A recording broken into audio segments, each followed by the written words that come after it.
All right, welcome back. So, really good news this morning. Where this is, I think, going to be the last video. Hopefully, I do have some time here today. It's the weekend, so with any luck, we'll be able to just completely finish it out.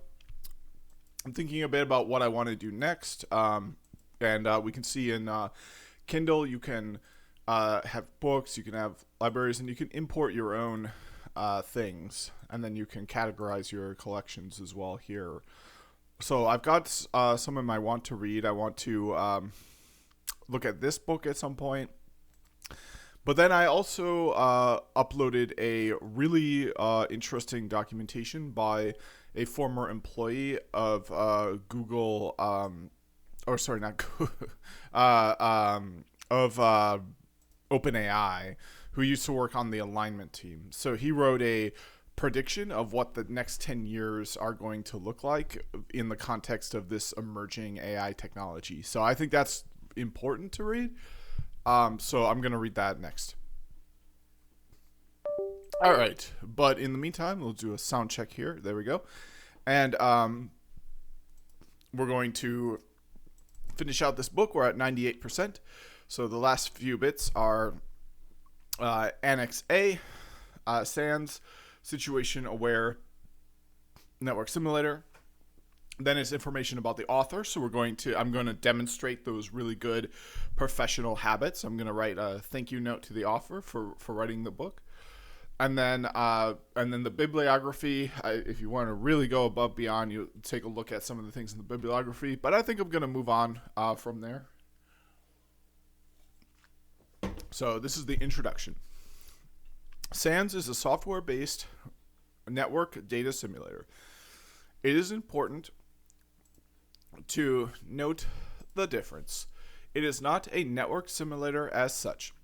There is no specific network logic or network intelligence currently embedded in SANS. The purpose of SANS is to facilitate the generation, I need to sit down here, of network data for the purposes of practicing and evaluating different analytics techniques, including machine learning. All right, so yeah, we saw this before. We've got, and we get. I have the code up too. So this is SANS. This is sans.py file. So we can see we're using a lot of different libraries. Some of them we're actually not using. Oh, well, that's okay. But yeah, it's just a way to simulate a network.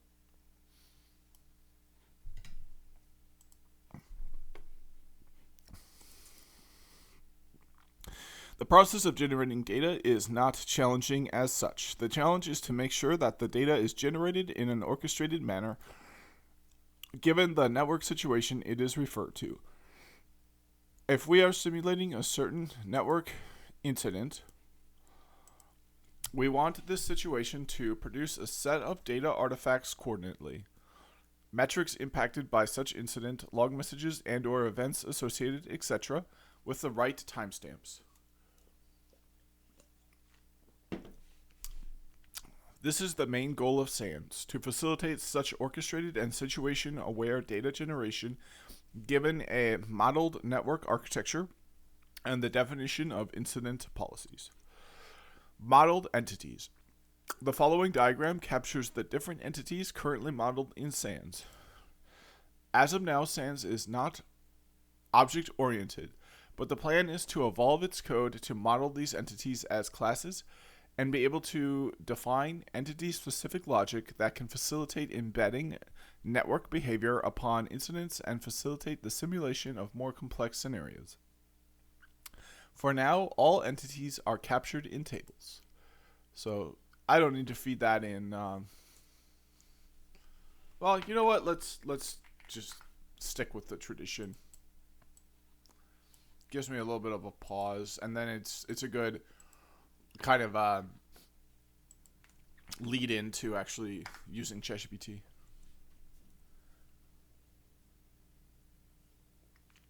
The provided image appears to be an entity relationship diagram, or schema for a database related to network management. Yeah. The diagram includes the following tables with their respective fields. Device underscore. Okay, that's all we need to know. I that's valuable to me to know that it's a entity relationship diagram. I need to make more of those in my life. All right, so coming back. Metric generation. There are currently 5 different types of metrics supported. Adding new metrics is easy, but some more work is required to make the generation of new metrics more plug and play. Currently, for example, for interface metrics such as traffic, since there is a need for logic to ensure that traffic out in one instance is the same as traffic in at the other end of the link. This logic is very much embedded in the code, whereas we need a more model-driven mechanism to express such conditions so that the code is free from those specifics. At the moment, such logic is very much hard-coded. All right, and this I obviously don't. I don't need to put this in ChatGPT. So we got the entity, the metric supported. So for the device, CPU, memory, number of subscribers,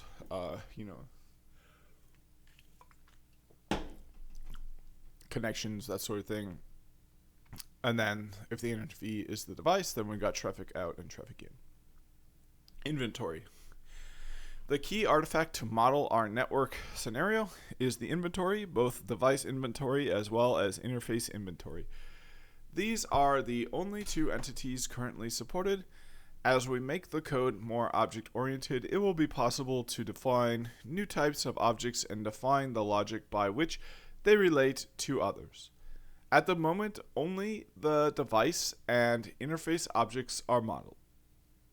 Both inventories capture the network scenario that you intend to simulate. What fields or values you assign to each device or interface will depend on your use case and network topology.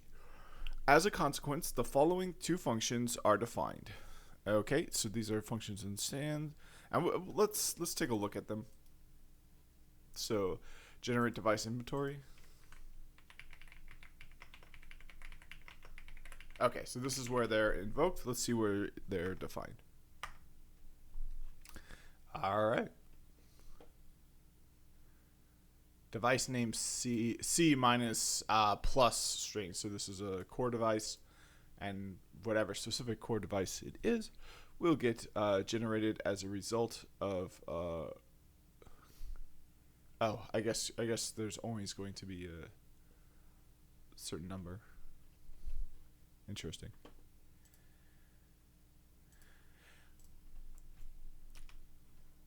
The expectation is that both will generate the corresponding inventory tables in the format expected by the entry's definition. Okay, and this is the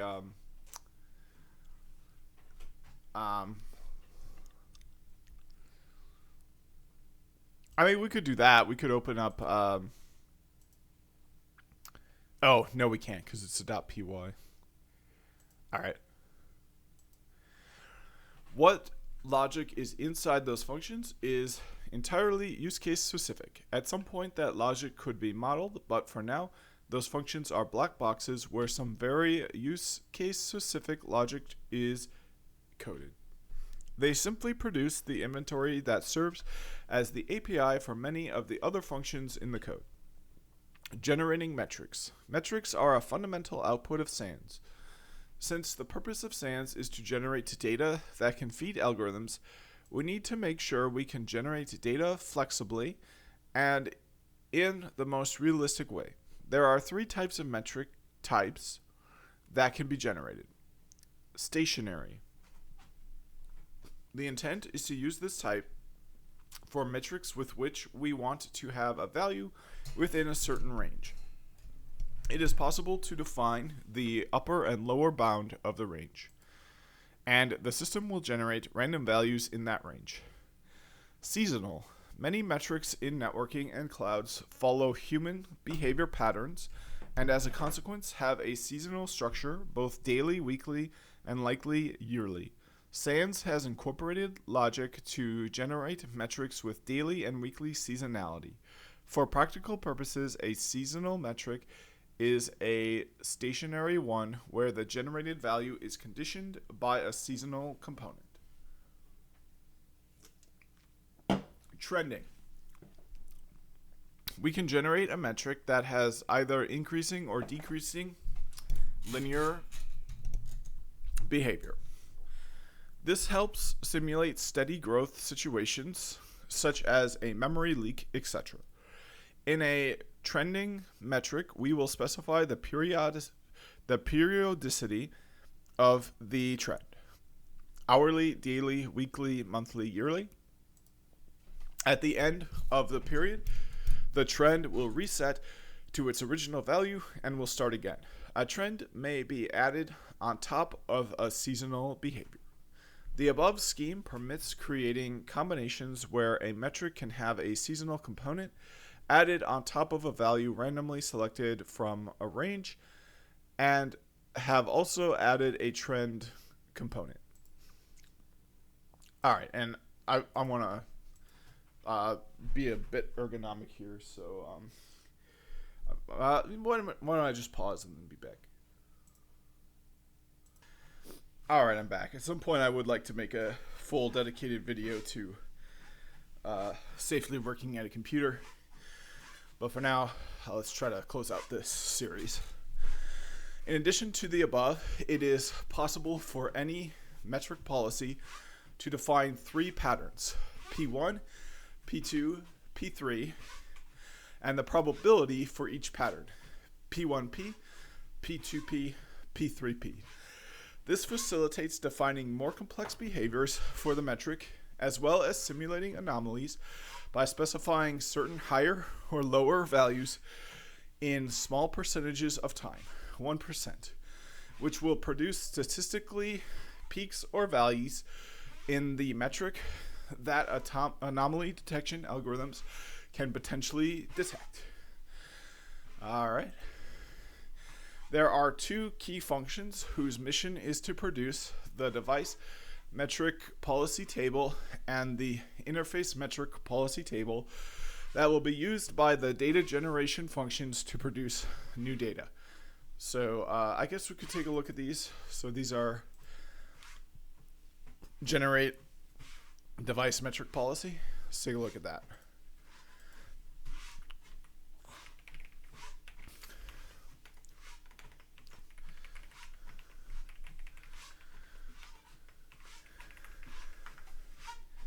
I don't see. Oh, I'm missing an E here.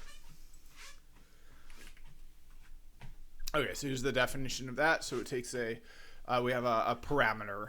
So parameters, my understanding is when you define a function, you define parameters. When you call a function, you feed the function arguments, and then the arguments do what is defined in the parameters. I don't know why they can't just use the same. Let me ask ChatGPT about that. I'm curious about that. Okay, so my understanding of defining a function, especially in Python, is that when you define a function, you can define what parameters there are in the function. But for some reason, there's a quirk in the jargon where when you call a function, now they're arguments. So tell me more about why when you define a function, they are parameters, and when you call it, they are arguments. And if I'm incorrect about this, tell me why I'm incorrect and tell me what the correct industry recognized terms are. You're correct in distinguishing between parameters and arguments, and this is indeed an important concept in programming, including Python. Let's clarify these terms and their usage. Parameters definition. Parameters are the variables listed inside the parentheses in function definition. They act as placeholders for the values that will be passed into the function when it is called. Example, in the function definition def at a, b, a, and b are parameters.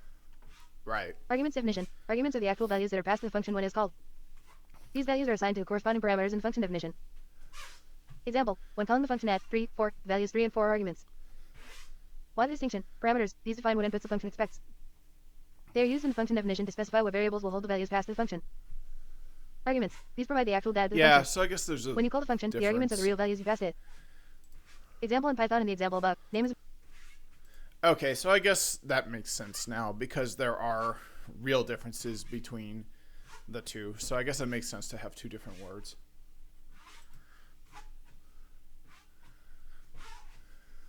Yes, exactly. The distinction between parameters and arguments helps clarify different aspects of how functions work. Parameters define what inputs a function expects. Arguments provide the actual values for those inputs when the function is called. By having distinct terms, we can more precisely describe and understand the process of defining and calling functions. Okay. Is there anything you can do to detect whether or not I have confirmation bias and to make sure that what I believe is more true, even if it means that I have to overcome my confirmation bias? Confirmation bias is the tendency to search for, interpret, favor, and recall information in a way that confirms one's pre-existing beliefs or theories. Overcoming confirmation bias involves being aware of its presence and actively seeking out diverse perspectives and evidence. While I can't directly detect your biases, I can offer strategies and tools to help you recognize and mitigate them. Strategies to overcome confirmation bias: seek diverse sources, actively look for information from a variety of sources that offer different perspectives. Read articles, books, and papers that challenge your beliefs. Ask critical questions. Challenge your assumptions by asking questions like, what evidence supports my belief? What evidence contradicts it? Why do I believe this? Consider alternative explanations. Think about other possible explanations for the information you have. Assess the likelihood of these alternatives compared to your current belief. Engage in debates. Discuss your belief with others who hold different viewpoints. Listen actively and consider their arguments without immediately dismissing them. Use structured analytical techniques. Tools like SWOT analysis, strengths, weaknesses, opportunities, threats can help objectively evaluate a belief. Decision matrices and cost-benefit analyses can also provide more balanced views. Reflect on past decisions. Review previous beliefs or decisions and examine whether they were influenced by confirmation bias. Learn from any mistakes to improve future decision-making. Consult experts and trusted advisors. Seek advice from people who have expertise in the relevant field. Ensure they provide evidence-based opinions rather than just aligning with your views. Practical tools and exercises. Pros and cons list. Write down the pros and cons of your belief or decision. Make sure to include evidence and counter-evidence. Devil's advocate technique. Deliberately argue against your own belief to see if it holds up. Invite others to play the role of devil's advocate. Double loop learning. Reflect not just on the outcomes of your decisions, but also on the reasoning process behind them. Adjust your thinking process based on this reflection.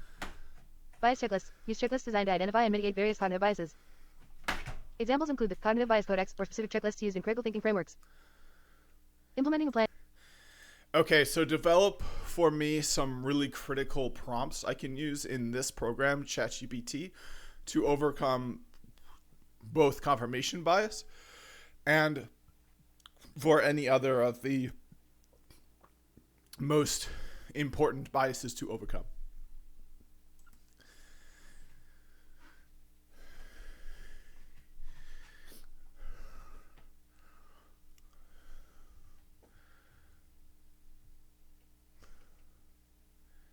Okay, so these are some good prompts. Let's save these prompts in my Notepad file, along with these other ones. Certainly. Here are some critical prompts you can use when interacting with ChatGPT to help overcome confirmation bias and other significant cognitive biases. Prompts to overcome. Okay, good. Now list out all of the prompts that you have there without any other formatting. Just the prompts themselves in a numbered list and nothing else. I plan to copy and paste them, and I don't want to copy and paste irrelevant things like headers and stuff. I just want the prompts.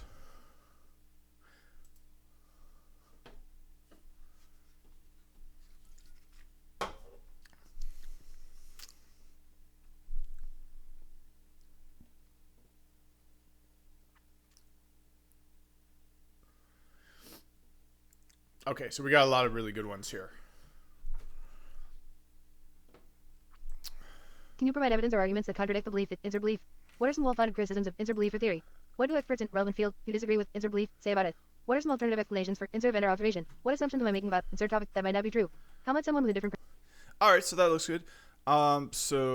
Getting back to the book, we're still recording here. So there are two key functions whose mission is to produce the device metric policy table and the interface metric policy table that will be used by the data generation functions to produce new data. So those there. The reason why we generate link metric and not interface metric is because we are generating data for both ends of the link. Also, you can have like virtual links like rudder on a stick, MPLS links, you can have a connection. You can have a BGP neighborship. So it's not links. Links are a more versatile term as well, because we are generating data for both ends of the link. For practical purposes, the entity for which we generate data is the link and not the interface as such. All right, so that looks good. And I need a break. I'll be right back. All right, I'm back. So, event. Sorry about that. Couldn't get the mute button fast enough. Event, templates, and policies. The second type of data SANS is designed to generate are events.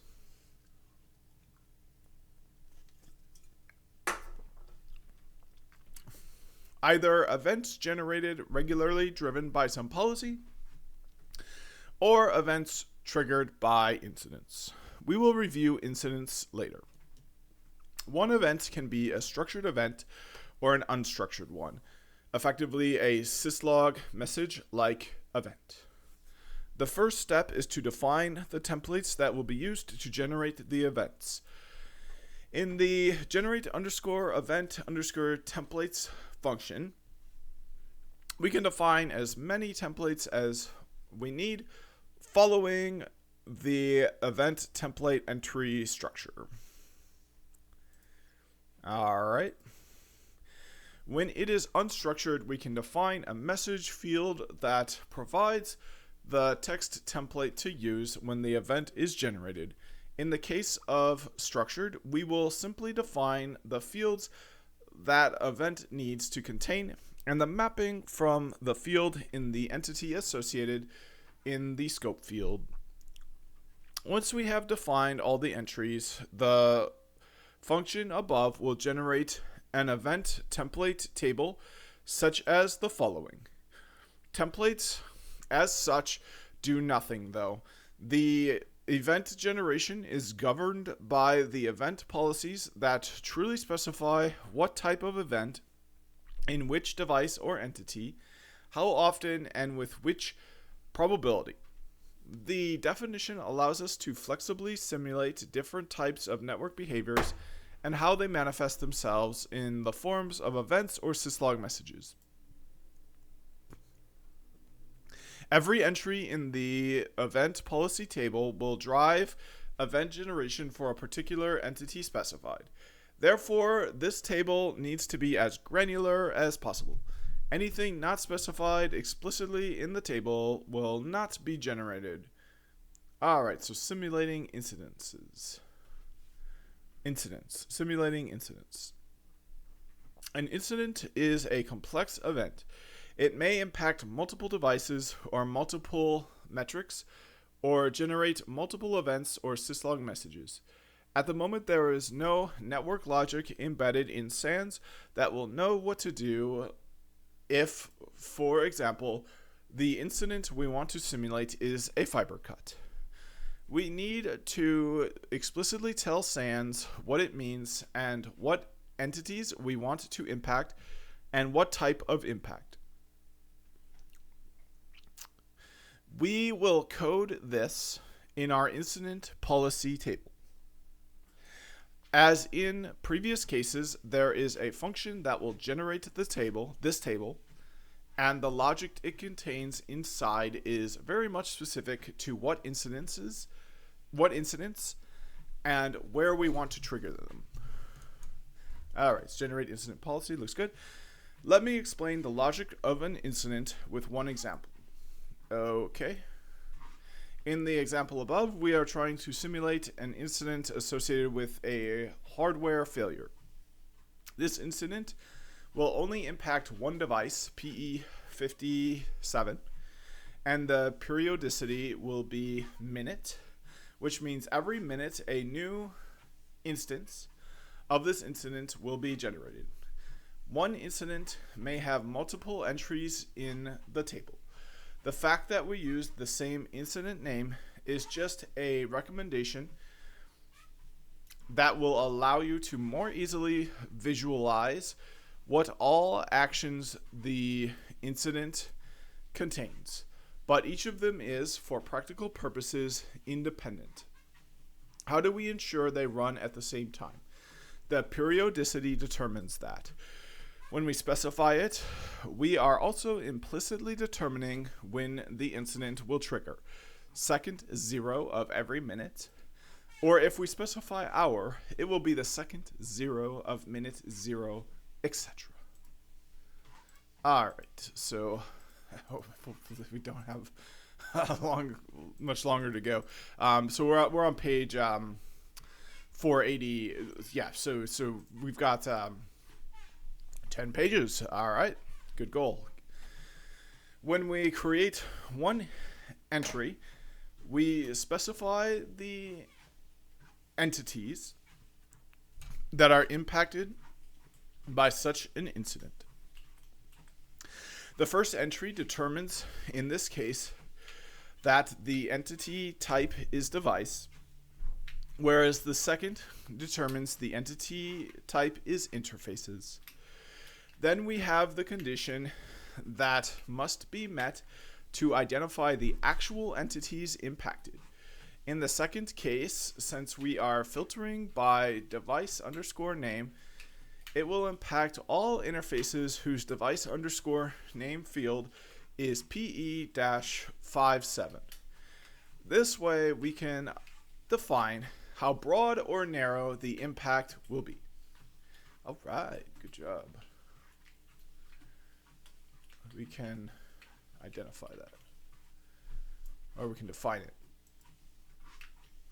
Finally, we describe the impact type. It is an impact on a metric or an impact that produces events. In the example above, both are event related. The details field specifies what type of events need to be generated and when. The first entry will be immediately generated. There are then pairs of number event type. They determine how many minutes after the first event this new event underscore type will be triggered. In this way, we can simulate a certain sequence of events separated by a configurable number of minutes and create a more complex incident definition. The following are two examples of incidents that will impact metrics. Okay, looks good to me. In impact details, we will specify which metric we want to be implemented, which values should the metric take, and for how long in minutes. If we specify all, the impact scope will be all metrics of the specified entity. With the above scheme, we can create complex incidents where the impact can be simultaneously at device or interface level, and it may produce impact both in metrics as well as in the generation of events of any kind in an arbitrarily defined sequence. Generating configurations. The last type of data SANS can generate at the moment are configuration files. Given a certain configuration template defined in a text file, we can produce device-specific configurations by applying such templates to those devices, and SANS will replace the variable names in the template with the device-specific or interface-specific attributes. All right, that sounds good. Sorry, I'm doing grip workout here while I'm reading this. The goal is to help simulate different types of configurations and potentially anomalies that can be used to evaluate configuration management algorithms. At the moment, SANS will not automatically introduce those anomalies. It requires manual editing of the generated configuration files to introduce those changes. All right, and then SANS is available under the MIT license. I'm not sure exactly what that means. Permission is hereby granted free of charge to any person obtaining a copy of this license and associated documentation files, the software, to deal in the software without restriction, including without limitation to the rights to use, copy, modify, merge, publish, distribute, sublicense, and or sell copies of the software to permit persons with whom the software is furnished to do so, subject to the following conditions. So the above copyright notice and this permission notice shall be included in all copies or substantial portions of the software. So you have to cite the author copyright. And then you have to, you can't sue the author for bringing down your whole network. Okay, so that brings me to the last section. We've got 6 pages left in the book. Most of those are from here on going forward, just the citations, the citing your source, the bibliography. I think it's still a bibliography. Well, let's look ahead and see. Yeah, it's a bibliography. So, all right, last session. And what we're going to do in this section is something kind of exciting. We're going to reach out to the author one last time, thank him for writing the book, and try to demonstrate some good networking habits. Try to make him feel good, about writing this book. Let him know that somebody out there in the world read it and appreciated it. Give him the link to this series. The goal isn't about me. It's not about creating opportunity for me.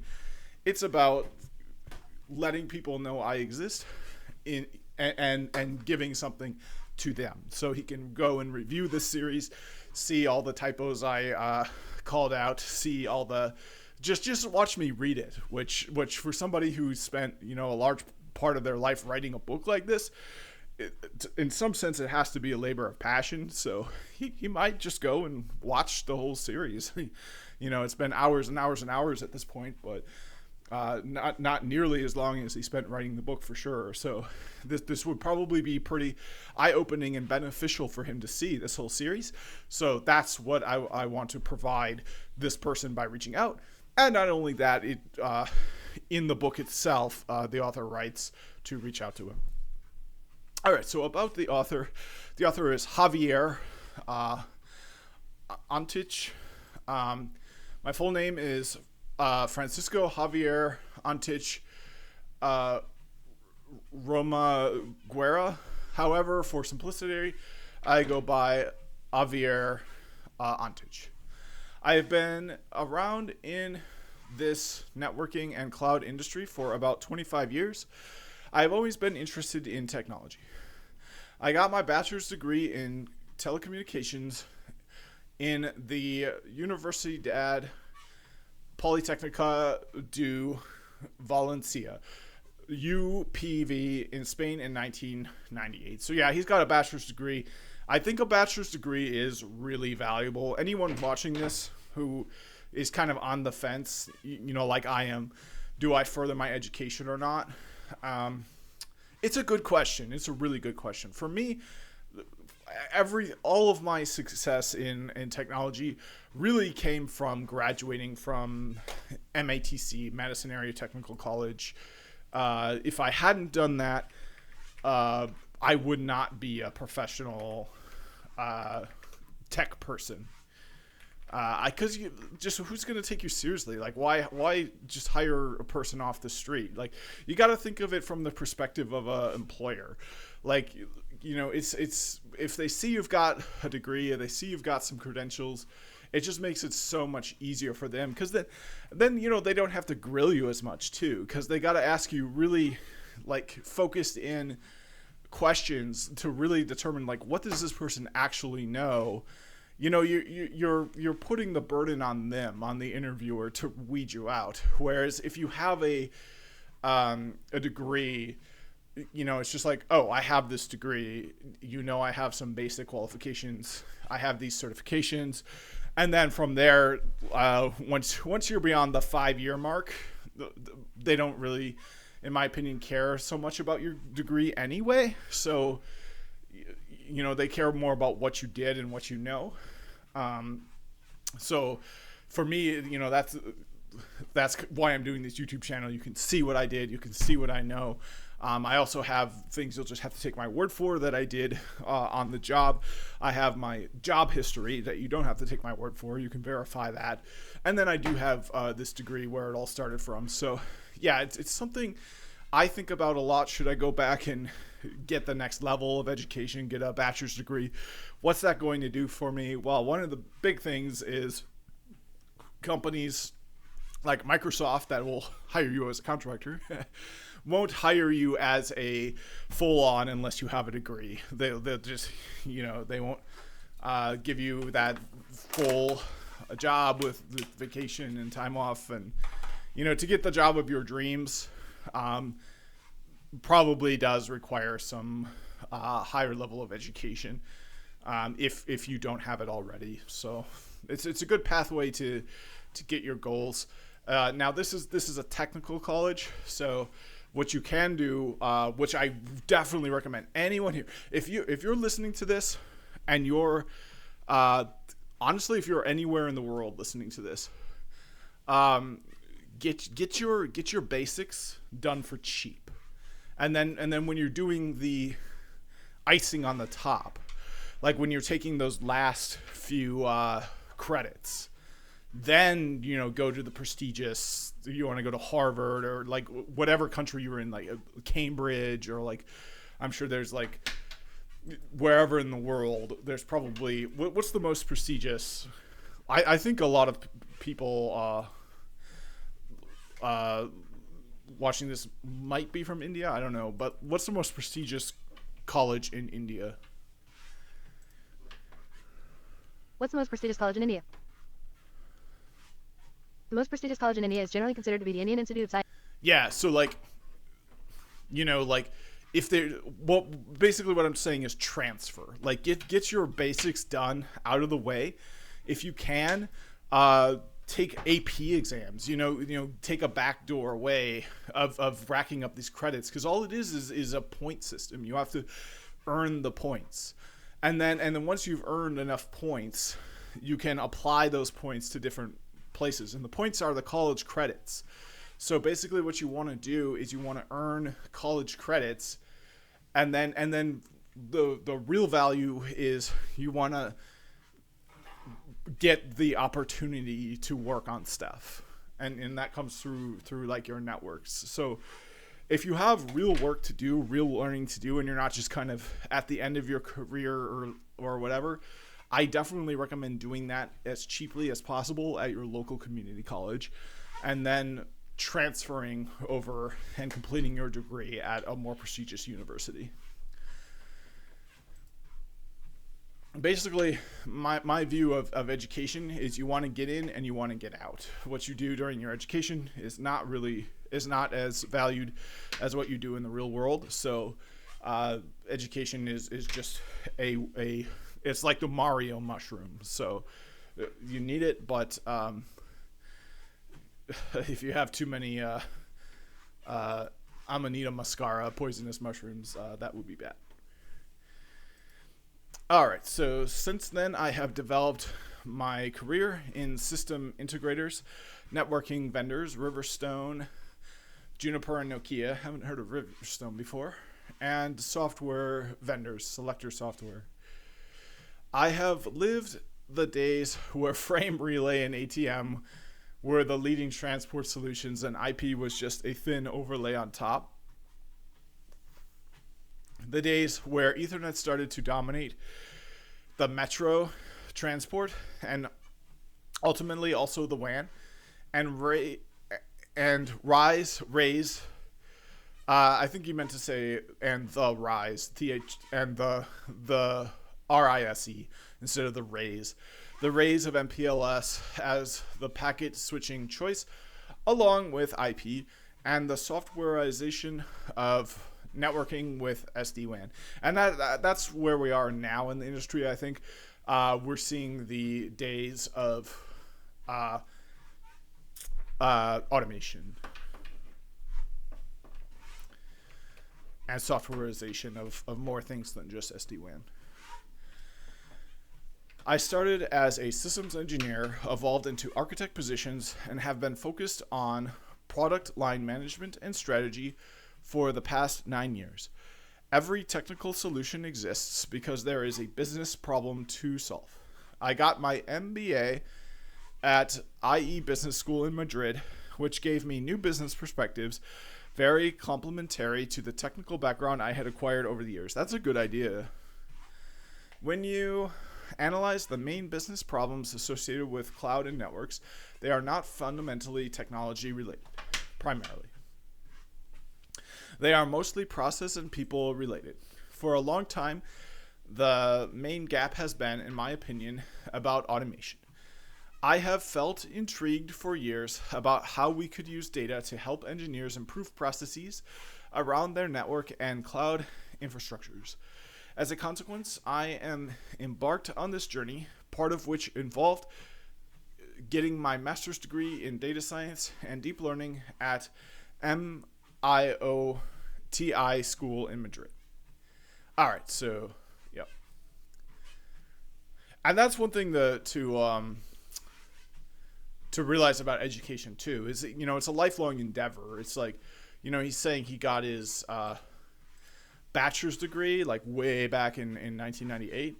Well, he's not done learning. He got the MBA and he got the master's degree later on. So even if you're just trying to get a bachelor's degree or even just a 2-year degree later on, basically what I'm trying to say, if you think like, oh, it's too late, I already didn't get the education I need, it's too late to get it now. I think that's absolutely the wrong way to think about it, and most successful people not only do not think that way, but they just continue building on the education they have. So we can see the author here continued getting education all throughout his career. I am personally very interested in macro economy, in everything related to health, and I regularly participate in endurance sports events such as marathons, Ironman triathlons, or ultra trails. I'm interested in that too, but I'm just so far out of shape. I just cannot even train.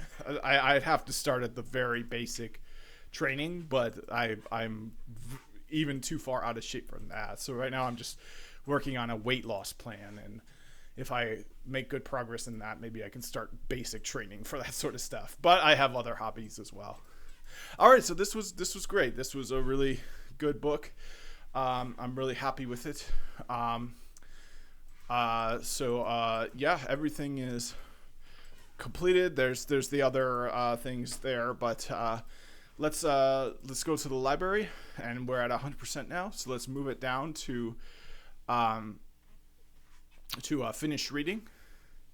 So now we've got 2 books in the finish for reading. That's pretty cool. So we can see what my knowledge library looks like, and let's move this to 100 because I'm just that kind of person.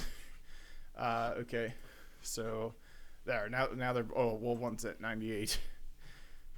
This was a good one too because I procured my LinkedIn connections, and I have a really good LinkedIn feed now. I get a lot of interesting, worthwhile things in my LinkedIn. Okay, so these are at 100%. So yeah, going on from here. So this is in the want to read, so we're going to remove it from there. This is a good one to think about. It also might be a good idea to finish this one because I started a series on this forever ago, and it might be a good idea to finish this one up.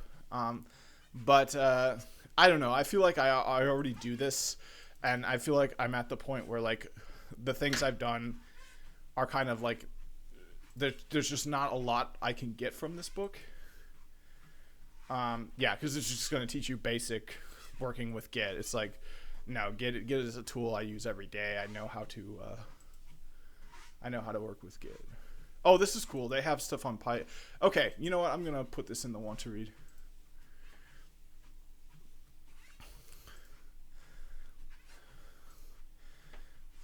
Okay, so yeah, I could finish this up because there's some stuff in here that's pretty cool.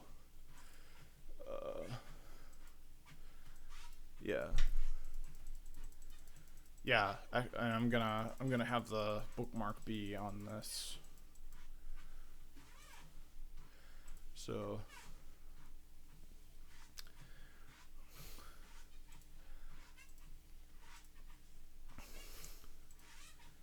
Okay, and I'll leave that old bookmark because I think that's where I was for making a YouTube series out of it. So, yeah, that's the end of that. So that brings me to the final thing I'm going to do. So I just finished making a whole YouTube series where I read page by page the entire book, Machine Learning for Network and Cloud Engineers by Javier Antich. And now, one thing I did as I was reading it is the author said in the book that he welcomes feedback, and there was a pretty big mistake in the mathematics. There was an incorrect mathematical operator, so I sent the correction to him to use a pipe character instead of a forward slash character.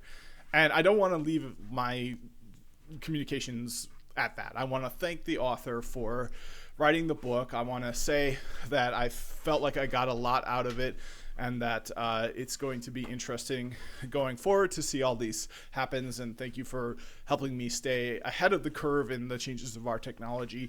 This book came out at a really timely moment in the history of AI progression, and I'm really grateful to be a part of this new wave of knowledge that will be coming down the pipe for network and cloud engineers. So you know, like, I want to leave it at that with the author. I want to send him one last direct message, just thanking him for the writing the book, and then give him a link to the playlist that I've made out of this on my YouTube channel, and then, you know, short and sweet, leave it at that, and then move on to something else. So help me write this. I'm going to put it in my own words, but I just want ideas for how to do this because this is kind of outside of my wheelhouse.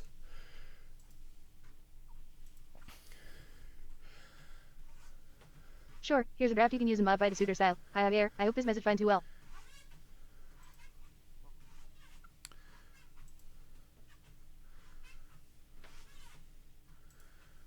Okay. I wanted to take a moment to thank you for writing Machine Learning for Network and Cloud Engineers. As I was reading through the book, I found it to be an incredibly timely and valuable resource, especially given the rapid advancements in Make it shorter. This is going to be a brief LinkedIn message.